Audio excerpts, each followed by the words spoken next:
open a public hearing on House Bill 4153. And I hope to invite Representative Breeze Iverson and Senator Sollman up. There they are, hiding in plain sight in the front row. Okay. Thank you. And you've been listening to me politely urge people to be concise. Yep. There are way more people on this bill than we can possibly get to, so. Thank you. Go right ahead. Thank you, co-chairs, Hellman Owens, members of the committee. For the record, I am Vicki Brees Iverson, State Representative for House District 59, serving all of Crook and the best parts of Jefferson and Deschutes County. Thank you for the opportunity to introduce House Bill 4153 today. 4153 is also known as our farm store bill. Sorry. And the concept is not brand new to this committee. I brought a similar bill seeking to make some amendments to the farm store statute before you last session. Unfortunately, last session's bill did not move forward, and attempts to make rules around the subject did not either. But what did move forward was the conversations around modernizing how farmers sell direct to public and host public on their farms. From the end of last session to today, thousands of Oregonians have spoken about how much they love their local farm stand and agritourism events they host. As someone from a farm family, the outpouring of love to our local farmers makes me extremely happy. I know the challenge it is to survive on a traditional farm income alone in today's standards. Oregon continues to make things complicated for family farms to remain in business. While House Bill 4153 does not solve all of the complications for our Oregon farming families, it will be a crucial lifeline for some. It will continue to help bring urban and rural Oregonians together and help families understand where their food comes from and the value farmers bring to our lives. You're going to hear from experts today who have dug deep into the trenches of land use law to bring this bill new life. But before they speak, I just want to point out the mission and principles which were the guide to creating House Bill 4153. This bill is about balance and finding a better path forward for permitting, a path to success for farmers, counties, and those who truly want to see farming continue in Oregon. I've heard the language in House Bill 4153 goes too far and not far enough. While this is the normal cry in our political scene, I believe the -2 amendment, which will be the focus today, has nailed the balance between each of the extreme perspectives.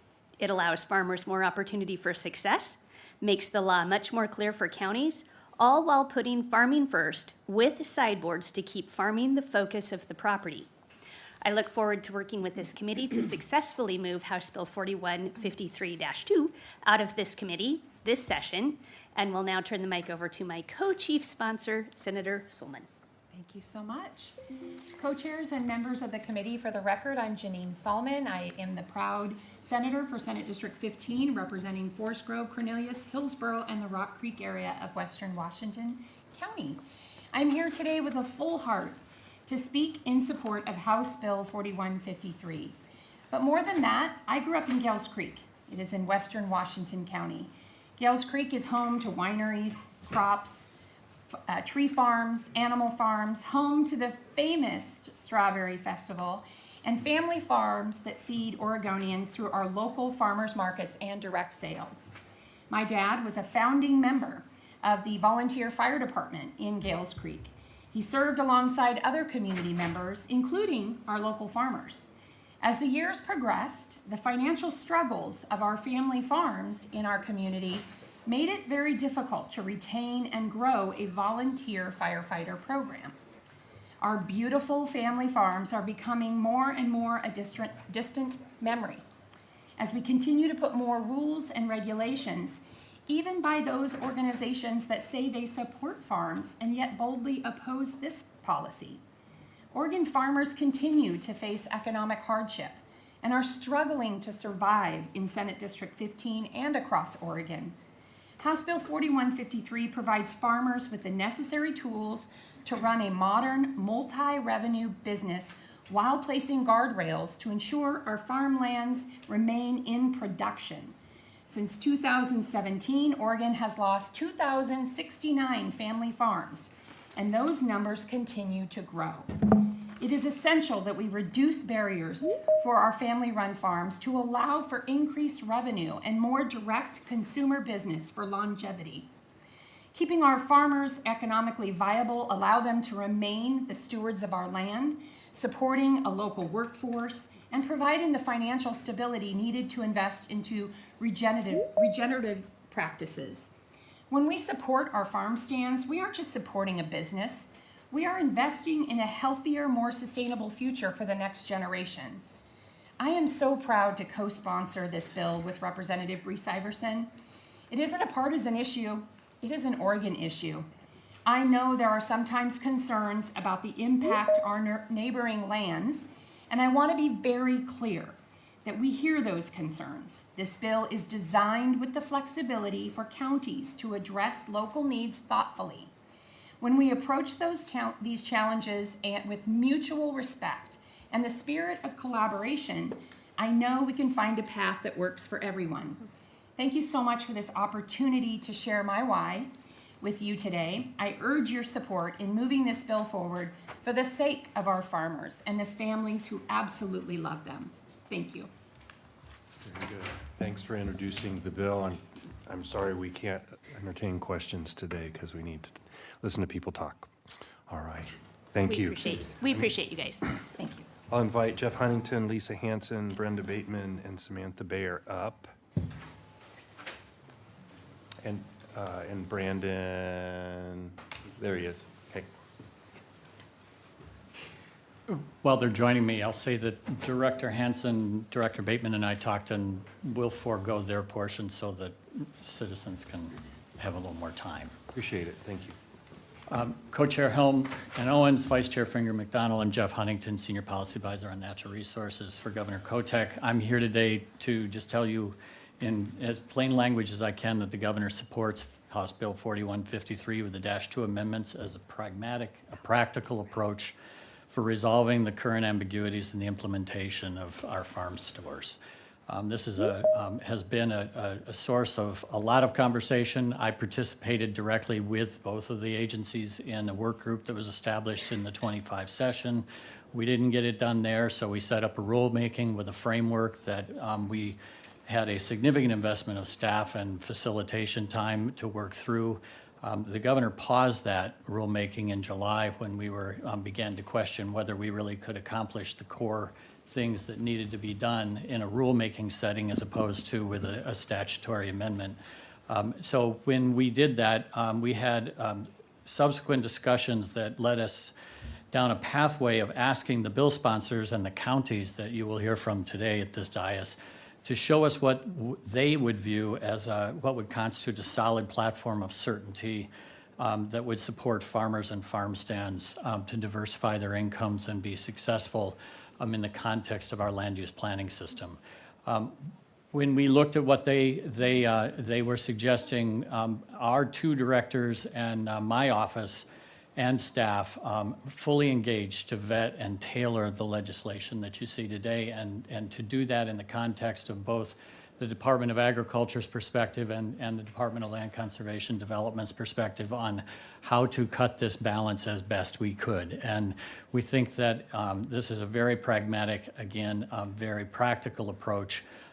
It is, I will tell you in my humble opinion, the best you're going to see as a way to navigate our way through to a durable framework for addressing what has been a really difficult conversation because of the ambiguities and the differences of interpretation of the existing statutory framework. So with that, I'll step back and I'll let the bill sponsors talk to you about the details of the bill. Thank you. Thank you.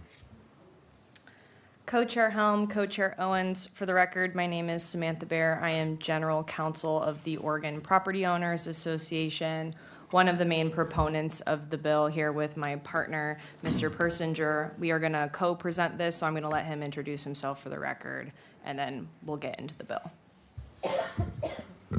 Co-chairs Helm, Owens, Vice Chair McDonald, members of the committee. For the record, Brandon Persinger here with the Association of Oregon Counties. I cover natural resource and land use related issues.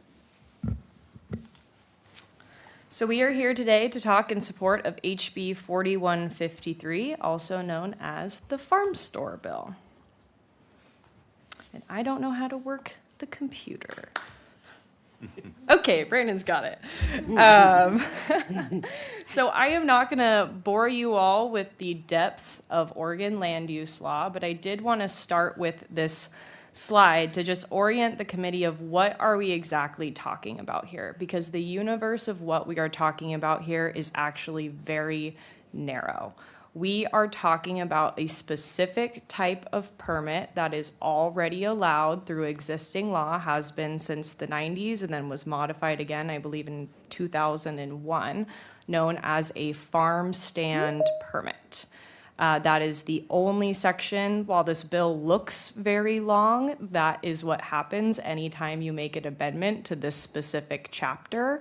When you look at the -2 amendment, which is what we are speaking on today and asking you all to consider, not the base bill, the real action takes place in the first 1 and 2 pages of the bill. The rest of the language is conforming amendments. So just we're looking at pages 1 and page 2. And we are just talking about, again, farm stand permits, which are an existing use that the legislature has already determined can go on EFU land. But I want to quickly talk about what we're not talking about and what we're not trying to limit, and that is farm use. The sale of farm products is statutorily defined as farm use in 215-203. On land zoned for exclusive farm use, a farmer does not need to get land use approval to farm, which means they do not need a land use approval to sell their farm products. So what we are not talking about today is a stand on the side of the road, a structure, even a large agricultural building where a farmer is just selling their farm products. That is just outright allowed farm use, which does not require a permit at all. I know there's been a lot of confusion about that, so I wanted to just get that clear on the record right now. We are not talking about curtailing people's ability to sell farm products. So you're probably thinking then, well, what is a farm stand if that's not what it is? And a farm stand is actually something a little bit more. While the name might sound like a small table by the road or a pop-up tent, it actually allows farmers to operate a full-time retail space on their land and host certain agritourism events. They are more like farm stores than they are farm stands, and the picture you see there on the left is a pretty good example of what you will see when you go out to one of our more established farm stores that operate under these permits. Again, they are already a permitted use under land use law, and so we are not here to add a new use. We are here to modify how those uses are permitted and how they are regulated. And so what does a farm stand permit allow someone to do? One, it allows them to sell their farm products, but it allows them to sell other farmers' farm products in the local agricultural area. It also allows them to sell processed farm products and processed goods. So your jams, jellies, chutneys, those type of local value-added products that Oregonians love. It also allows you to sell other incidental retail items, so merchandise, souvenirs, and this is actually how farmers are able to sell snacks. Like when you go out to a pumpkin patch and you want to have ice cream, that's being allowed as an incidental item. And it also allows you to host fee-based activities to attract the public to the farm store, which I'm going to talk about in a little bit more detail. But with the note that this is not a free-for-all, there's lots of limitations in existing law. I've also heard a lot of confusion in some of the testimony that we are here to allow farm stores to do events they aren't otherwise already allowed to do, and that is not correct. So farm stores right now can host fee-based promotional activities. and they can sell tickets to those items or to those events or those activities. And I have put on the slide language that comes out of the main case from the Court of Appeals that interpreted this statute, the Greenfield versus Multnomah County case. And it really does this section does a nice job of explaining what the legislature intended when they allowed the promotions clause or the fee-based promotional activities. And those are the fun, educational, and exciting events like pumpkin patches, the fun things at pumpkin patches, cow trains, hay rides, food product contests, farm animal exhibits. That's what they intended, and the reason why is because our farm stores are far away.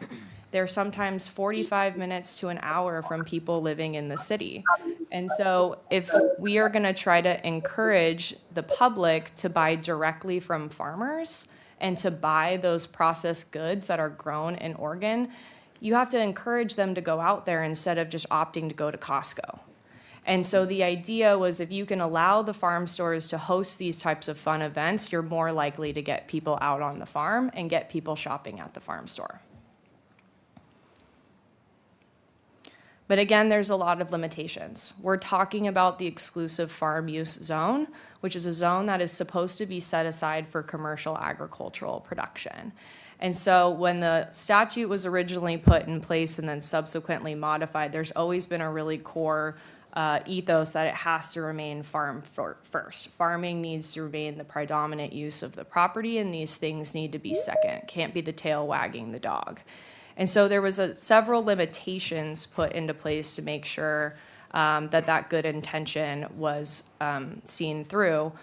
But in practice, those limitations have proved problematic, and we have seen some really difficult local interpretation of those interpretations that I think have created some unintended consequences, which is the impetus for this bill. So the first main limitation in existing law is that while you can do agritourism events and you can sell non-farm retail items, the income that you earn from those events cannot exceed 25% of the total sales of the farm stand. This is what's called the 75-25 rule.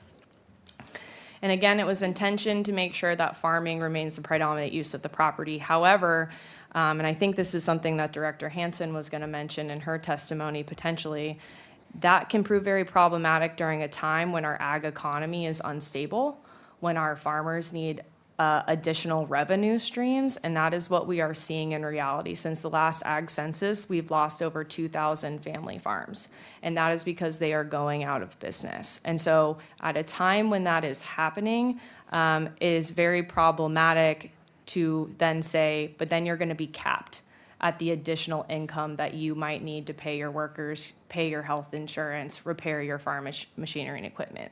We believe there's a better way to do this that doesn't cap their income. The other thing I'll just quickly add in for time is the main other barrier is the restrictions on the use of the structures. So the statute says that structures, which are defined not just as buildings, but even as temporary buildings, anything that's built and used by the public, so tents, kiosks, canopies are also structures. Those structures cannot be used as a residence, cannot be used as, which is fine, that's not an issue here, banquets, public gatherings, public entertainment, or anything other than the sale of farm crops and livestock. And so I have given you two examples here. These photos are actually screenshots from a decision from a county about a farm stand permit. And what you will see in that top right-hand corner is hay bales that have just been laid on the ground in a square to create a game for kids at a pumpkin patch. The county interpreted this as a structure, and it's a structure just being used to entertain children, and so therefore it is prohibited by the statute. I think that is probably not what the legislature intended when they said that structures could not be used for entertainment. But that is just one example of how we've seen this play out. This bottom right-hand corner is a photo of a tent that is set up, and there's just people eating under it. There's families eating under it. It's just temporary at the farm stand. It's near their snack shack. And the county interpreted this as, again, it's not being used to sell any farm products. People are just eating under it. And so therefore, it is a structure being used as a banquet and therefore is prohibited. The last example I will give you is in the language of the statute. It says that fee-based promotional activities must promote the sale of farm products. I had a client in my practice who runs a dairy. They do milking classes for kids. Parents pay tickets to their kids learn how to milk a cow, learn about how dairies work, learn where their food comes from. And a code enforcement officer told them that based on their interpretation of the statute, that isn't selling those children any product. That's just teaching them about ag, and so therefore it's prohibited because they're not actually doing a sales pitch to sell a product. So again, just a couple examples about why this law, while maybe these were well-intentioned at the beginning, are actually not playing out in a way that's very supportive of agriculture. And Sam, I know you're trying to be thorough, and it looks like you're moving on quickly to the changes, so that's where we need to go. Thank you. Yep. I will not run through all of these, again, in the interest of time. I will just simply say the bill fixes those problems. It eliminates the language of the existing statute that triggered each of those issues to occur. But what I do want to let Brandon talk about today is we haven't just eliminated, we have replaced. We are trying to honor the ethos of this has to be farm first, and farming needs to remain the predominant use of the property. So we have not just eliminated, we've replaced with guardrails, and I just want Brandon to get the chance to talk through those. Members of the committee, again, for the record, Brandon Persinger, Association of Oregon Counties. Counties take great pride in being the local government responsible for farmland, and because of that, it was important to us as this bill was being put together that we had guardrails in place to ensure that working farms stayed working farms. So first, the farm store may be permitted if it sells products produced by the farm operation that operates said store. Second, we wanted to make sure that the properties of agriculture remained the primary use. This is why the bill gives tiered thresholds on how many acres must be in active farm use. Farm use is defined in ORS 215-2032A, which lists what activities qualify for active farm use. Some of them include raising, harvesting, and selling crops, producing livestock, poultry, and the sale of dairy products. However, the important piece in 215-2032A is that farm use means the current employment of land for the primary purpose of obtaining a profit in money. Knowing that there are many farms that are not able to have the entire parcel or lot in active farm use due to other factors, roads, wetlands, habitat, etc., if we are going to replace the 75-25 rule, which Sam mentioned earlier, we felt that it was important to ensure that a minimum number of acres was to remain in active agricultural production, something that is not actually required today. The bill states more than half of the property must remain in active farm use regardless of the size of the farm. So 80 acres needs at least 45, et cetera. It's all listed in that -2 amendment. However, when we got to the small farms piece, we wanted to acknowledge that farms with less than 20 acres, they might not have the 10 acres required to be in active farm use. So we created a second track or a second option for those smaller acreage farmers, and that is a $10,000 requirement in gross farm income over the preceding 2 years. The $10,000 figure over a 2-year period was chosen after conversations with the Department of Agriculture as the amount of, as that is the amount that the average farmer makes in income. This can be found in the most recent farm report produced by the Department of Agriculture. I want to emphasize that these are sales in general, and so we thought that this $10,000 requirement could be met. However, I will expand on that here in just a minute. We understand that structures are needed for a farm store, so in an attempt to be consistent with the existing statute for other permissible farm structures under a Type 1 review, we landed on that square footage requirement. We landed on no more than 10,000 square feet regardless of a new or repurposed existing structure. That's found in the -2 amendment. 10,000 square feet on a 20-acre parcel, as an example, is 1.148% of the total acreage of the farm operation. Also, this is the same size limit that the legislature has already put in statute on EFU zones under a Type 1 review, specifically ORS 215-255, which allows small-scale processing facilities with siting standards. It is important for the farmer to be able to sell retail items in their farm store. They have that ability today, and so we did not want to take that away from them. However, if we are removing the 75-25 restriction, a different sideboard needed to be put in place. County planning departments are very experienced in looking at site plans and conducting site visits. So we limited the floor space of the retail section. Today, there's no limit on what can be sold in a farm store as long as you meet that 75-25 financial requirement. Again, in an attempt to keep agriculture and farm use the primary purpose, limiting the floor space for retail to that 25% of the farm store was where we landed. Another issue we wanted to address is the possibility of a farmer getting a permit for their farm store and renting it out to a third party. Counties do not believe that that is in the spirit of the farm store provisions, and we will regulate that to ensure that the farm store and activities conducted under said permit are conducted by the farm operation themselves. I can go into a lot more greater detail here, but the last piece regarding this slide is it was imperative for the counties to retain the siting standards that we currently have. The bill allows counties to address issues around egress, access, parking, traffic management, noise management, hours of operation, sanitation, solid waste. Counties also retain the ability through 215-253 sub 2 to regulate issues around public health, public safety, and the general welfare of the community. However, we acknowledge that farm stands are currently allowed on farmland, and as such, the bill does put a limit on the county around putting in place siting standards that will prohibit the farm store from operating. And then, I hope we're headed to the finish Yep. line here. We are, we will skip this, but we are happy to answer any questions anyone might have. And and Mr. Chair, I will just flag for the committee that I do have a county planning director online virtually.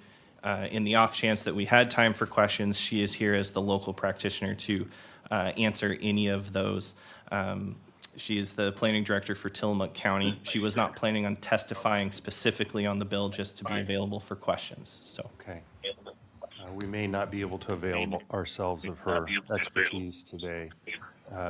So folks, we have found some extra time on our agenda for Monday, and so I know people are getting nervous. I'm going to say thank you to this panel for describing the bill. I need to get to some opposition testimony, so I hate to put you on the spot. Representative Levy, would you be able to give your testimony on Monday? Absolutely. Okay, and then I'll ask Senators Brocksmith to do the same. And I want to move to some opposition testimony from folks that I don't necessarily recognize their name, and they say that they are from out of the area.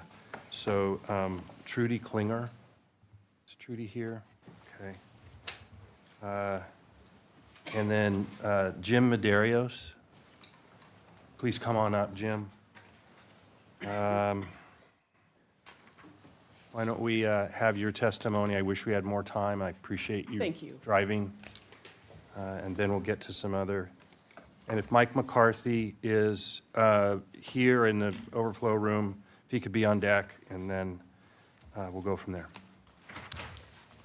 Chair Hellman Owens, members of the committee, my name is Trudy Klinger. I am from Hood River, and I am here in opposition to HB 4153. News of HB 4153 has been so disappointing, confusing, and frightening to me that it motivated me to testify today from my Hood River home. I am so disappointed that a bill that would destroy Oregon's farming and farmland protections is being considered. HB 4153 would require Hood River County and all counties to permit commercial uses such as retail stores, entertainment venues, restaurants, and amusement parks on EFU land.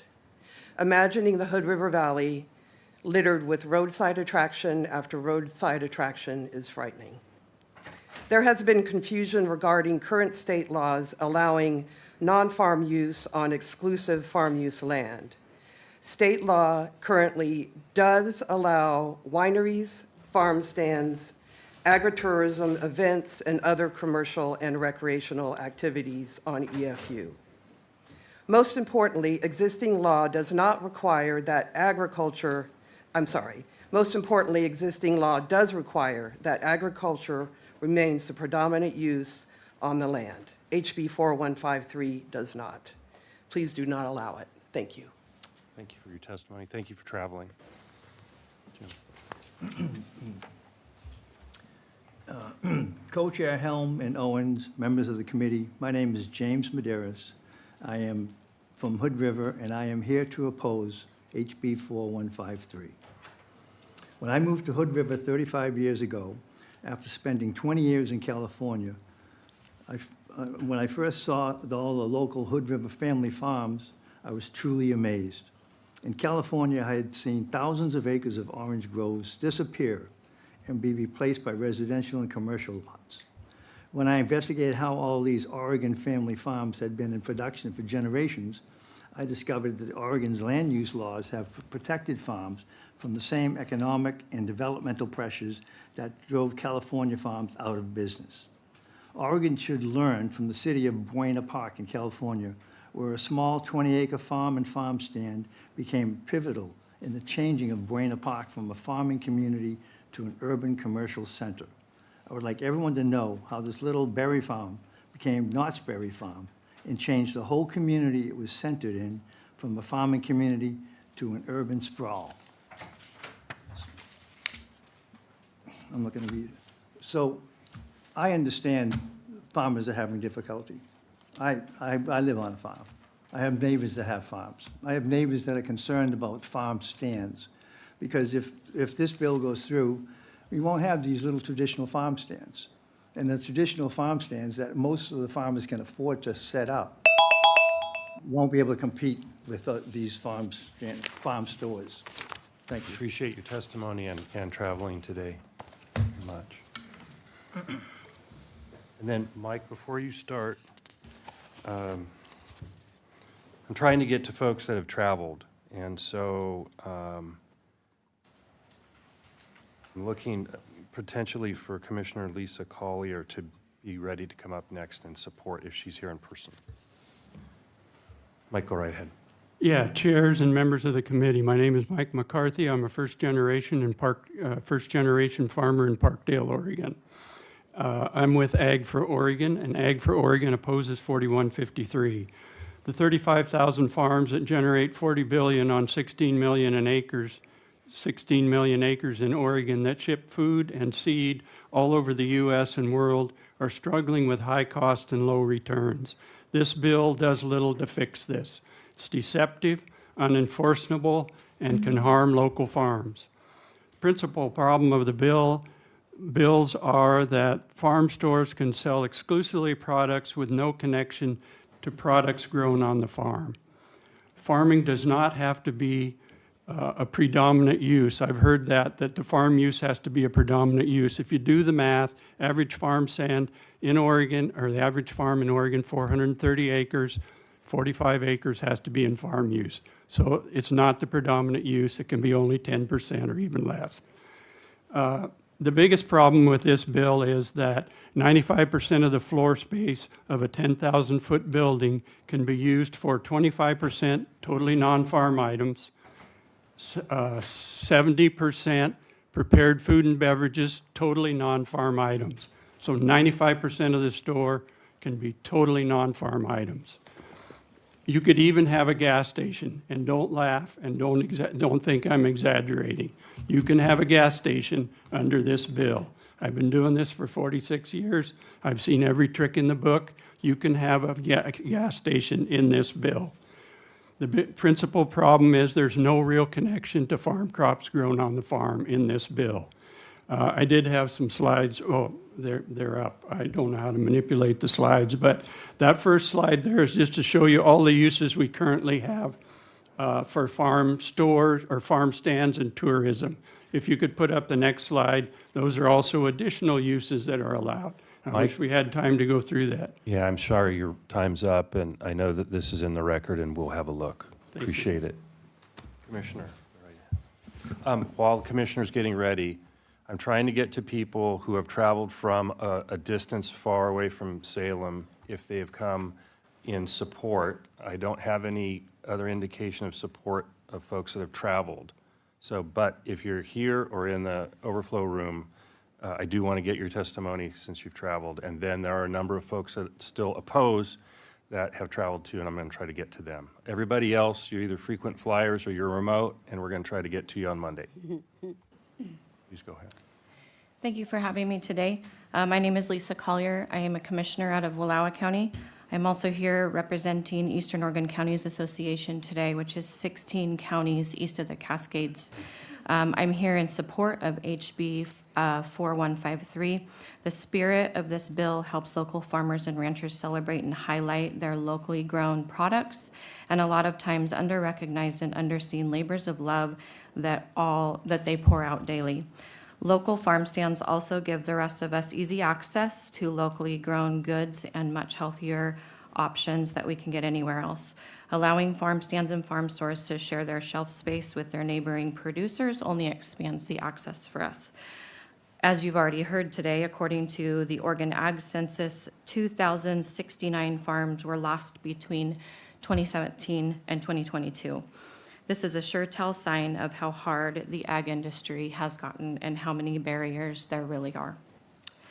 HB 4153 allows the shift in industry and added opportunity for commerce and bringing positive highlights of agriculture. Again, we are in support of HB 4153. Thank you. Thank you, Commissioner. Thank you for traveling to be with us. Appreciate it. I'm going to see if, now I asked for more. I'm sorry we don't have time for questions, but It's okay. be on deck from questions over the next couple of days from the committee, if you please. Okay, thank you. All right. I don't have any, I have one person for, in support. Okay, please come up. And then I'm going to move on to some in-person opposition testimony, and that'll be probably all we have time for today. Welcome. Thank you guys for letting me speak. My name's Kat Topaz. My husband Jim and I bought a farm on Sauvie Island. We're very lucky. We have a farm stand permit that allows us to do farm-to-plate dinners.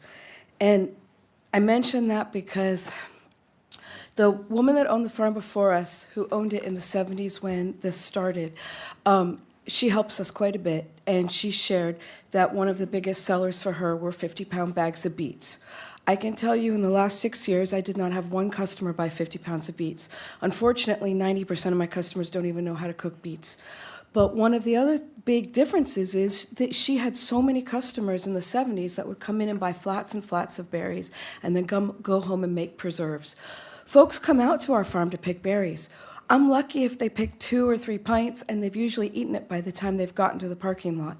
We have amazing customers, we have amazing staff, but the way the economics works and the way what people are buying has really shifted quite a bit. So that brings me back. Actually, I can tell you, we had a great year for kale. We sold 750 bunches of kale. Guess how much that grosses? That grosses $1,143. So when I'm looking at how do we pay folks a living wage, this makes it tricky.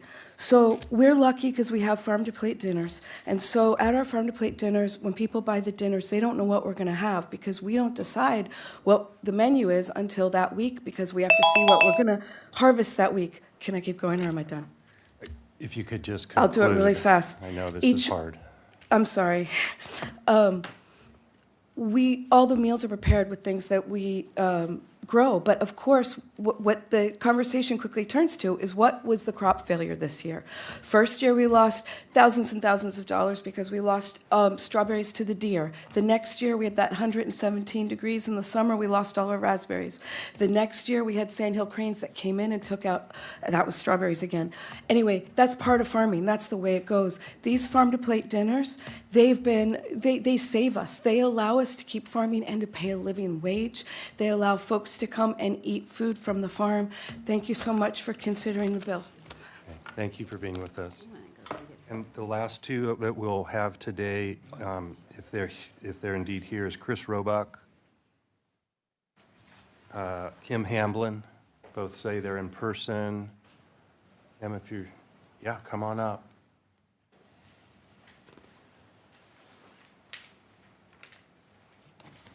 And Chris, if you're somewhere in the building, in the overflow room, please head over. I'm sure she's coming. Okay. Go right ahead. Hi. Welcome.